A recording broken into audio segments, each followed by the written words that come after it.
Salut, salut! Aujourd'hui, petite vidéo pour travailler les grands écarts. Alors, les grands écarts, c'est un étirement. Donc, normalement, à la maison, vous n'avez pas besoin de vous échauffer. C'est l'avantage. Par contre, si vous voulez progresser, et c'est ça le but un petit peu de cette petite vidéo, le mieux, c'est quand même faire au moins des battements de jambes et de courir un petit peu. Donc, nous, on va faire comme si on s'échauffait avant, parce que c'est mieux pour progresser. Et puis, ça évite d'avoir un petit peu plus mal. Est-ce que vous êtes prêts? Donc en tout premier, au minimum, il faut au moins courir un petit peu. Ah, vous allez voir beaucoup mes jambes aujourd'hui, pas beaucoup ma tête. Ça me va aussi.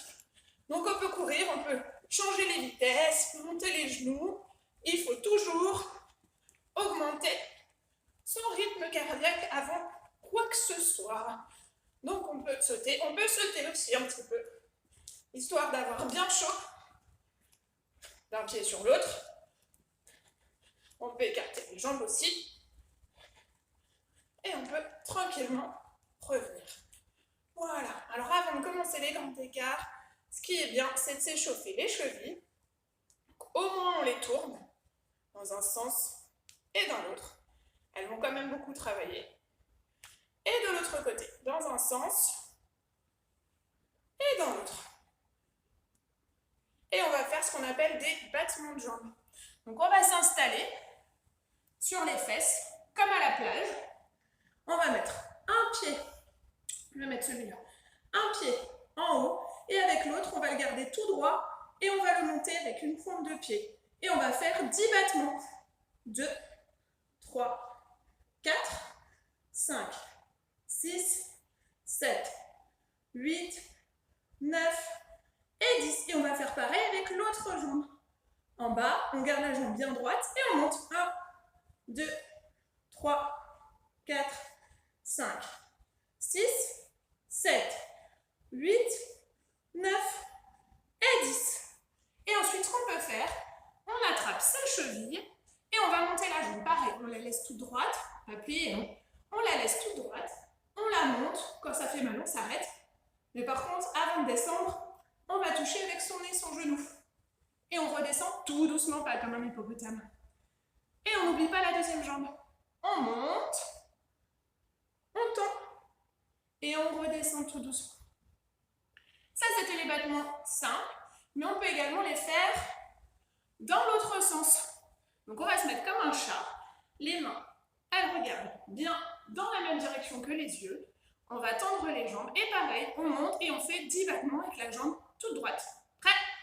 1, 2, 3, 4, 5, 6, 7, 8, 9 et 10. Et on change de pied. 1, 2, 3, 4, 5, 6, 7, 8, 9 et 10. Quand c'est fait, on peut faire le papillon. Ça aide bien à se décontracter les muscles dont on va avoir besoin et ça les chauffe un petit peu également. Donc on va faire des bisous avec ses pieds et on va essayer de poser les genoux par terre. Pour ça, il n'y a pas de solution. On va appuyer sans trop appuyer. Et surtout, on appuie toujours soi-même. Jamais les papas et les mamans, jamais les frères et sœurs. On contrôle quand ça fait trop mal. On ne descend pas plus bas. On compte jusqu'à 5 et on relâche. On secoue les jambes et on peut le refaire une deuxième fois. On prépare. Vous allez voir une petite astuce pour que ça descende plus bas.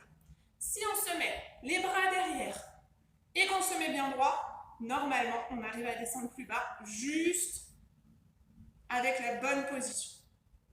Pareil, quand ça fait mal, on s'arrête.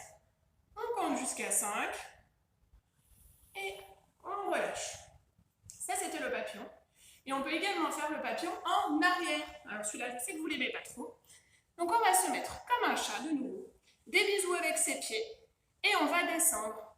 On descend, on fait attention que les fesses restent bien au milieu des genoux. Pas là-bas derrière et pas là-bas, c'est de la triche. On garde bien les fesses au milieu et on descend le plus possible. Le but, c'est qu'on essaye de descendre jusqu'en bas.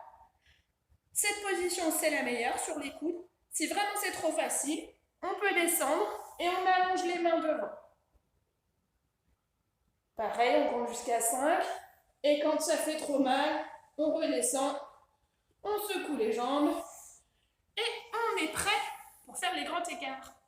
Alors, je vous rappelle, 3 grands écarts. Gauche, droite et facial. Pour faire le grand écart droit. Alors, on pose, la jambe droite devant, la jambe gauche derrière, une main de chaque côté des pieds. Et les mains, on ne va plus trop les bouger. On étend sa jambe de devant, avec une pointe de pied, bien sûr, pas comme ça. Hein.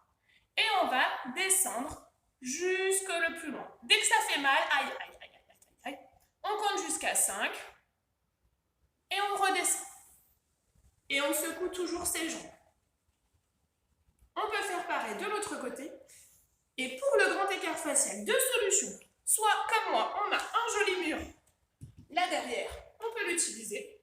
Dans ce cas-là, on va mettre les pieds collés sur le mur. On écarte les jambes, on colle les fesses également sur le mur. Et on va poser les mains par terre. Hop! Les fesses sont toujours collées, les pieds sont toujours collés. Et à partir de là, on peut descendre. En gardant toujours les pieds collés, les mains collées.